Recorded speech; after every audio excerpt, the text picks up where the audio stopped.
mine, it had appeared in my vision, sailing along next to me. To hear him say he knew a spell, a ward, or a charm that would make my deadly skin go away, because by God, Ryden knew everything. Criminy, he was beautiful this morning. Tall and dark, freshly showered and shaved, smelling good. Looking powerful and ridiculous behind that stuffy desk. He belongs on a battlefield, like me. He said flatly, You think? I stiffened. That wasn't the right answer. Ryden's version of duh. What do you mean, duh? You didn't even know I'd stabbed a hunter? He leaned back in his chair and folded his arms behind his head. The sleeves of his shirt were rolled up to his elbows, his forearms strong, scarred, silver cuff glinting. I knew Ryden well. The fine muscles in his face were too tight. He was pissed about something. Extremely. I knew you stabbed the hunter. I read every paper you wrote, and your book, all editions. Your footnotes needed work. I didn't, however. He growled. No, your bloody hand turned black afterward. You neglected to mention that. It was no one's business but mine. And how do you know it now?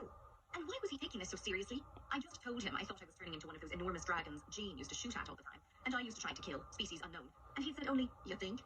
It was an absurd theory. I was small. Hunters were enormous. If nothing else, I lacked sufficient mass. Kat told me that part. Cat? I said disbelievingly. When? What do you guys do? Sit around and talk about me or something? This morning when I texted her. He said tightly. I told her you were turning black, and she knew all about it. Laura wasn't watching you every moment. He did the best he could. Christian was supposed to relieve him sometimes, and he's still not fucking returning my calls. Do you know how infuriating it is to have to find out the details of your life from someone else? Do you know how infuriating it is to not even be able to find out the details of your life? I countered, just as irritably. At least you can butt in and text my friends. I don't have Laura's number, or Catheo's, or Fave's, I said, working myself into a snit. And if I did, I continued, eyes flashing, you'd have told them not to tell me a bloody thing, just to keep me wandering around, forever stymied by the great big mystery of RK bloody the fuck S. And just what the hell do the K and S stand for anyway? Killian St. James. Huh? Ryden just told me his name? I rolled it silently over my tongue. Ryden Killian St. James. I liked it. It was polished, urbane as the man he pretended to be. Killian was like killing, sharp-edged and intriguing. St. James was lofty, old money, blue blood and power. Oh, now that's just a pile of bull, I said crossly. That's so bloody Irish, and you're not. How could you possibly have an Irish name?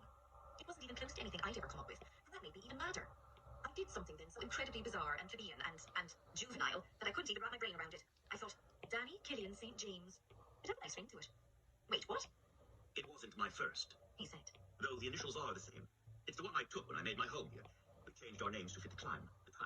I've kept that one a while. So you talked to Kat. She told you the hand turned black. And from that mere fact alone, you deduced I was turning into a hunter. At least I'd had the vision to go on. The ready, you fly too.